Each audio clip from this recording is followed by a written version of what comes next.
జగత్తులో మనం తల్లికి ఇవ్వవలసినంత విలువని గౌరవాన్ని ఇవ్వవలసిన పంచమాతలు ఉన్నారు. ఆ పంచమాతలు ఏమిటో వాటి గురించి తెలుసుకునేందుకు మన చిన్నారులు చెప్పబోతున్నారు. Om Sri Sai Ram. We all depends on five matas, Panchamatas. They are Gomata, Bhumata, Dehamata, Desamata and Vedamata. Om Sri Sai Ram. Gomata.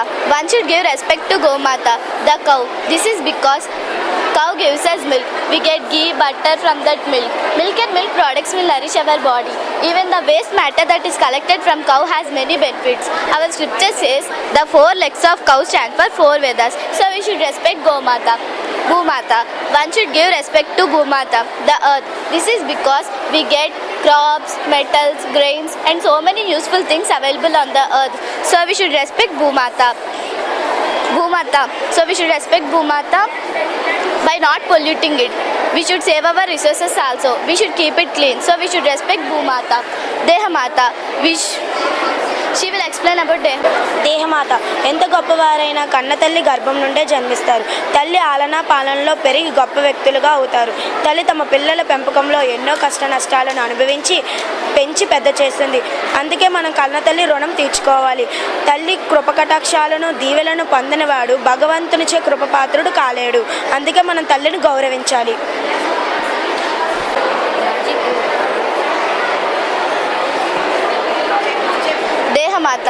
Desamata. One should give respect to one's own country. One should show respect to his country by being a good citizen. One should strive for a better country. One should know history. Country's history will teach how great legends have worked in good and bad times. One should be updated about what is happening in this society. He should behave best in that situation. One should show love to his country by wearing clothes as per the culture of the country. Saira. వేదము అనగా జ్ఞానము. వేదమును వేద మహర్షుల వారు 4 భాగాలుగా విభజించారు. ఋగ్వేదము, యజుర్వేదము, సామవేదము, అథర్వణ వేదం. వేదములు మానవులకు సుఖ సంతోషాల వైపు ప్రయాణించుటకై దారిని చూపాయి. మనం ఎప్పుడూ వేదములను గౌరవించాలి. వేదములను గౌరవించడం వల్ల మనం సుఖ సంతోషాలుగా ఉంటాము.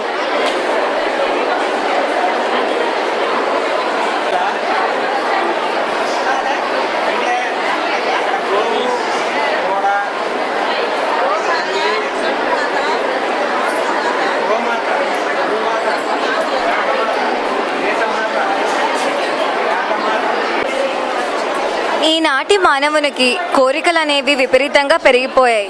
మన మితిమీరిన కోరికల వల్ల మనకే నష్టం కలుగుతోంది. అందుకే కోరికలపై అదుపు ఉంచడం చాలా అవసరం. సీలింగ్ ఆన్ డిజైర్స్ యొక్క ఇంపార్టెన్స్ని ఈ చిన్నారులు వివరిస్తారు. Sairam. I want this. I desire that. I want this. These are the words we often hear. Wanting something intensely is called a desire. There is nothing wrong to have a desire, but when we desire too much, it leads to disaster. For example, eating too much of chocolate leads to tooth decay and dental problems. Eating too much of ice cream leads to cold and sinus. Eating too much of fast food leads to stomach ache and gastric problems. Excessive usage of mobile leads to fits and brain related problems. Excessive watching of TV leads to headache and eyesight problems. Excessive usage of perfumes leads to skin allergies, itching and skin cancer. Listening to loud noise leads to earache and hearing impairment. Thus, with too many desires, man loses peace of mind and happiness. So one needs to put a ceiling on these desires. Judicial use of money, time, energy leads to a peaceful and happy life. Sairam. Om Shri Sai Ram. Today I came before you to say about COS to COD. COS means ceiling on senses, to ceiling on desires.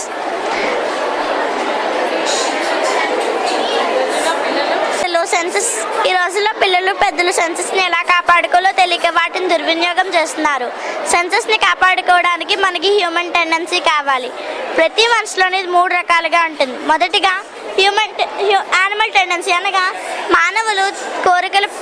మానవులు జంతువుల్లా కోరికల వెంట పరిగెడతారు. రెండోది human tendency అనగా మానవులు కోరికల పట్ల విచక్షణతో మెలుగుతారు. మూడోది డివాన్ టెండెన్సీ అనగా మానవులు కోరికలను అదుపులో ఉంచుకొని మమకార రహితంగా జీవిస్తారు. ఈ రోజుల్లో పిల్లలు ఇవి ఎక్కువగా తినడం వల్ల వాళ్ళ ఆరోగ్యంతో పాటు సెన్సస్ని కూడా పాడు చేసుకుంటున్నారు. ఇవన్నీ తక్కువగా తింటే వాళ్ళ ఆరోగ్యంతో పాటు సెన్సస్ కూడా బాగుంటాయి. జై సాయిరామ్.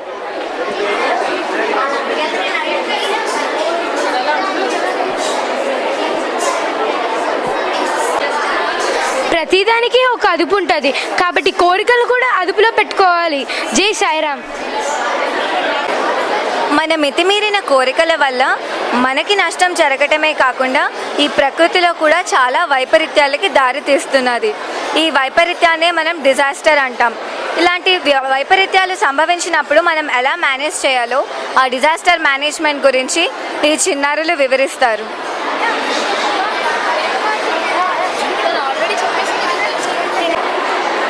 ఓం శ్రీ సాయిరామ్. ఇప్పుడు నేను వరదల గురించి చెప్తున్నా. నదులలోనూ చెరువులలోనూ సరస్సులలోనూ పరిమితిని మించి నీరు చేరటం వలన ఆ నీరు బయటకు వచ్చి పల్లపు ప్రాంతాలను ముంచివేయటాన్ని వరదలుగా చెప్పుకోవచ్చు. మంచుకొండలు కరిగి కానీ తుఫాన్లను భారీ వర్షాలను కురియటం వలన కానీ నదులలోనూ చెరువులలోనూ సరస్సులలోనూ విపరీతమైన నీరు చేరటం వలన వరదలు వస్తాయి. వరదలు ఒక్కొక్కసారి నెమ్మదిగా సంభవిస్తాయి. దీని వలన మనం నష్టం కలగకుండా ఏర్పాటు చేయవచ్చు. కొన్నిసార్లు ఫ్లాష్ ఫ్లడ్స్ కూడా ఏర్పడతాయి. ఉదాహరణ బద్రీనాథ్లో వచ్చిన వరదలు. అప్పుడు మనం ముందస్తుగా జాగ్రత్తలు తీసుకోలేము కాబట్టి మనం భారీగా నష్టం వాటిల్లుతుంది. వరదల రోక ముందుగానే గుర్తించటానికి వాతావరణ కేంద్రాలు రాడార్ వ్యవస్థలు నిరంతరము పనిచేస్తూ ఉంటాయి. వరదలు వచ్చిన తర్వాత తీసుకోవాల్సిన చర్యలు ఆహారం, బట్టలు, నీరు, మందులు సప్లై చేయాలి. పునరావాస కేంద్రాలు ఏర్పాటు చేయాలి. కరెంటు స్తంభాలు, సమాచార వ్యవస్థలు పునరుద్ధరించడం చేయాలి. మన బాధ్యతగా స్వామి చెప్పినట్లు మానవ సేవే మాధవ సేవ. మనమంతా సహాయం మనం చేయాలి. Sairam. Om Sri Sairam. I'm Harshvardhan. I'm going to explain about floods. Flood is an overflow of water that submerges dry land and low-lying areas. Flooding occurs as a result of overflow of water from rivers, lakes, seas, etc. Flood cause more damage near the floodplain river areas because generally people live and work near the river areas because the land is flat and fertile. As also the river provides occupations like fishing, boating, etc. Waterborne diseases like cholera and typhoid may flare up due to sewage in flood water. Seepage through building walls cause havoc to normal life. We should help the people who are in the floods by giving them food, shelter, clothes, etc. Service to mankind is service to God. Sairam.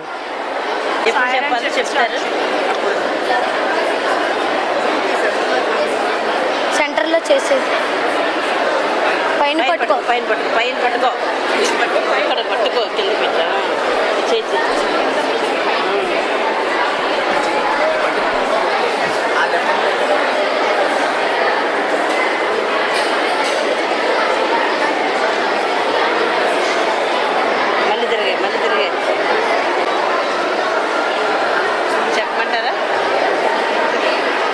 ఓం శ్రీ సాయిరామ్. నేను చెప్పబోయిన topic పేరు tsunami. Tsunami అనేది Japanese భాష ప్రకారం harbour wave అని అంటారు. ఇది సుమారు 500 కిలోమీటర్ల నుండి 800 కిలోమీటర్ల వేగంతో ప్రయాణిస్తుంది. సునామీ ఎందువల్ల వస్తుందంటే సముద్రంలో భూకంపం వల్ల, అగ్నిపర్వత విస్ఫోటనం వల్ల వస్తుంది. సునామీ వల్ల పరిణామాలు ఏంటంటే సముద్ర తీర ప్రాంతాల్లో ప్రమాదకరంగా అవుతాయి. అలాగే నౌకాయానానికి తీవ్ర ఆటంకం కలుగుతుంది. అలాగే తీర ప్రాంత జీవవనానికి ఆటంకం కలుగుతుంది. సునామీ వస్తుందని మనం ఎలా కనిపెట్టవచ్చు అంటే పక్షులు, జంతువులు విచిత్రమైన ప్రవర్తన వల్ల కనిపెట్టవచ్చు. అలాగే మనం సముద్ర అలలు ఉధృతం వల్ల కనిపెట్టవచ్చు. జాలర్లు చేపలు పట్టడానికి వెళ్ళినప్పుడు రెట్టైల్ ఫిష్ అనేది ఏదో ప్రకృతి వైపరీత్యం జరగబోతుందన్న 2 నెలలకు ముందు పైకి వస్తుంది. అప్పుడు అలా వలలోకి చిక్కగానే జాలర్లకు అర్థమైంది ఏంటంటే ఇక్కడ ఏదో ఒక ప్రకృతి వైపరీత్యం జరగబోతుందని అర్థం అవుతుంది. మనం తీసుకోవాల్సిన చర్యలు ఏంటంటే ముందస్తు సమాచారం ఇవ్వడం వల్ల ఎటువంటి ప్రాణ నష్టం జరగదు. అలాగే సముద్ర తీర ప్రాంతాలను సరగడి చెట్లు పెంచడం వల్ల నష్టాన్ని తగ్గించుకోవచ్చు.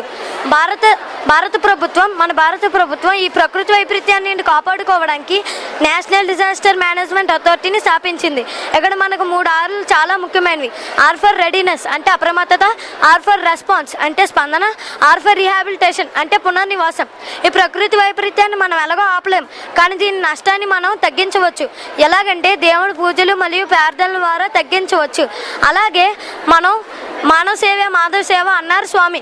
కాబట్టి మనం ఈ ప్రకృతి వైపరీత్యం సంభవించినప్పుడు ప్రతి ఒక్కరూ దీన్ని అవకాశంగా తీసుకొని సేవా కార్యక్రమాల్లో పాల్గొనాలి. Sairam. Explain about tsunami. Tsunami is a Japanese word. It means harbor waves. Tsunami occurs during an earthquake, volcanic eruption, or landslide under the seabed. It is not a single wave, but a series of waves which travel in a very high speed of 500 to 800 kilometers per hour. And damages caused by tsunami are marine life ecosystem is disturbed, coastal ecosystem is disturbed, marine life is also getting disturbed. Intimation for tsunami are abnormal behavior of birds and animals is the first intimation.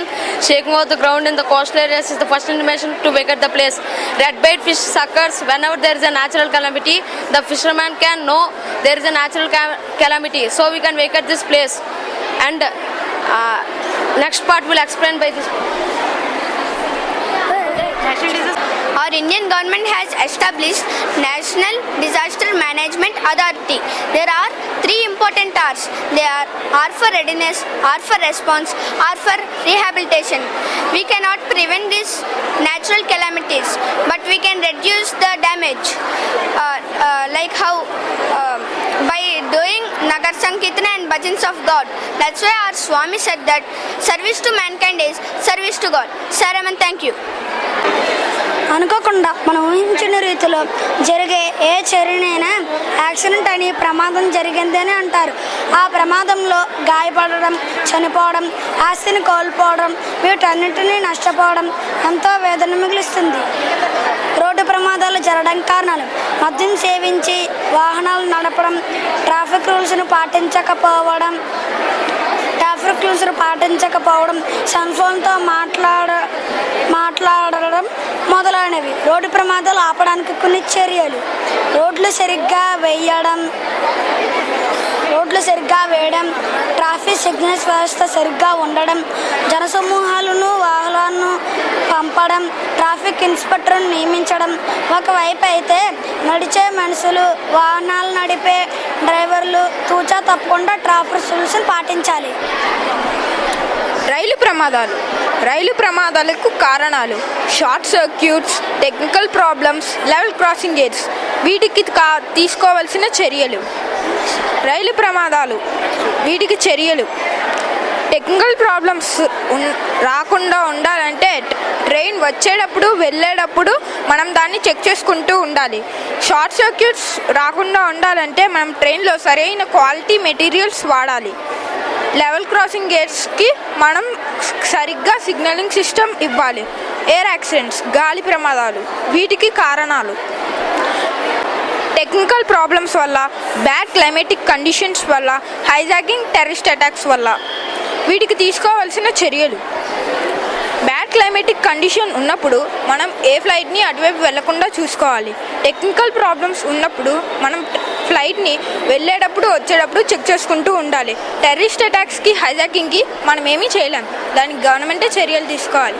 అందుకని స్వామి ఏం చెప్పారంటే, Hari makes worry, start early, drive slowly, reach safely అని. వీటిని కానీ మనం follow అయ్యామంటే ఖచ్చితంగా మనం accidents రాకుండా చేయొచ్చు. ఓం శ్రీ సాయిరామ్. Thank you. ఓం Shri Sairam. Today I am going to tell about fire accidents. Fire is a chemical reaction called combustion. In this reaction, heat and energy are released. When fire causes damages like property loss, loss of life, it is called a fire accident. Advantages caused by fire. It is used for cooking, generating heat, lighting purposes. In the form of electricity, it is used in geysers, heaters, dynamos, motors, etc. Fire accidents may be in the form of short circuits, chemical accidents, etc. Disadvantages caused by fire accidents: water contamination, soil contamination, air pollution, property loss, loss of life. Remedies: turn off the gas supply, quick application of water, quick application of sand, immediate step is first aid, and fire extinguishers must be kept. Preventive measures: a knowledge person should not be employed in industries. Proper and timely supervision of industries like ONGC, HPCL by the management. Fire engines should be deployed in industries. As said by Baba, work is worship and duty is divine. One should do their duty with more care so that we can prevent fire accidents. Om Shri Sairam.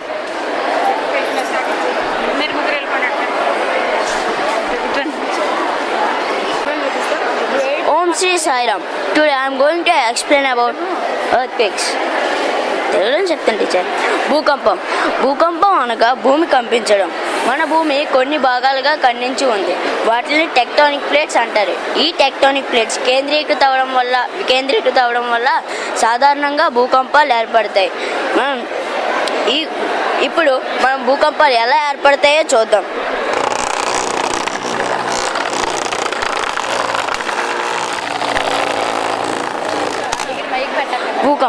ఈ భూకంపాలను కొలవడానికి ఈ సెismographer అనేది ఉపయోగిస్తారు. ఈ సెismographerలో దీన్ని Richter scale అంటారు. ఈ Richter స్కేల్లో 1 నుంచి 10 అంకెల వరకు ఉంటాయి. 1, 2 కన్సిడర్ అవ్వవు. 3 నుంచి 5 వరకు అయితే తక్కువ తీవ్రత కలిగిన, 5 నుంచి 7 వరకు అయితే మధ్యస్థానంగా ఉండే భూకంపంగాను, 7 నుంచి 8 వరకు అయితే ఎక్కువ తీవ్రత కలిగినది, 8 కంటే ఎక్కువ అయితే అతి ఎక్కువ తీవ్రత కలిగినది చెప్పుకోవచ్చు. మనం చేసే తప్పుల వల్ల కూడా భూకంపాలు ఏర్పడతాయి. ఎలా అంటారా?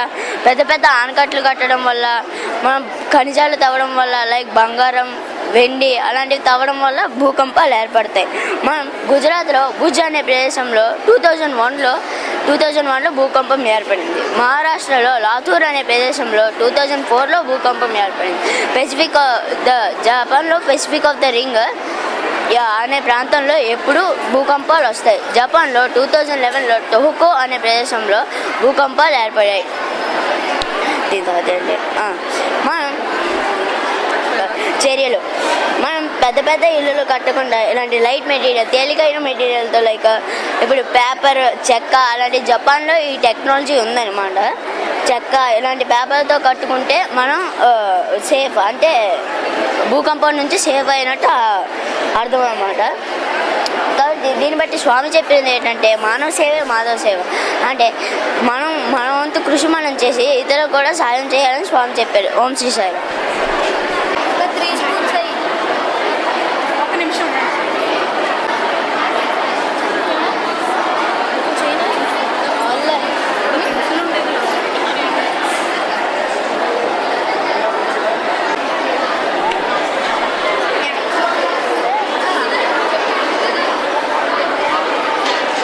Om Shri Sai. My project is volcanoes. Volcanoes means the molten rock and gases inside the mantle is called magma, which pushes its way upwards and comes to the surface through the cracks in the crust. And volcanoes are primarily found at the borders of tectonic plates, and they frequently occur in the zones of Pacific Ring of Fire. Volcanoes are natural phenomena. Some volcanoes are very active like Stromboli in Italy, and some volcanoes are very dormant like Narcondam Islands in India. There are some interesting facts about volcanoes. Dinosaurs were wiped in India because of these volcanoes about 65 million years ago. And volcanoes are not only on our Earth, they are erupting on other planets too, for example Mars. There are are some advantages about volcanoes. Farmers prefer to live near volcanoes because the soil will be very fertile due to lava and volcanic ash deposits. And there's some disadvantages also about volcanoes. The gases which comes from the volcanic eruption are very dangerous and they cause lung diseases and heart diseases and air pollution. There are some predictions to protect from volcanoes. Early tremors and earthquakes are signals for volcanoes and boats evacuate their living places because of these hotness. Thank you. Om Sri Sairam. Disaster is a challenge posed by nature to all us mankind. Disasters are caused due to inappropriate management of nature. We should allow the nature to act itself. Now, this is not time to discuss what is disaster and its damages.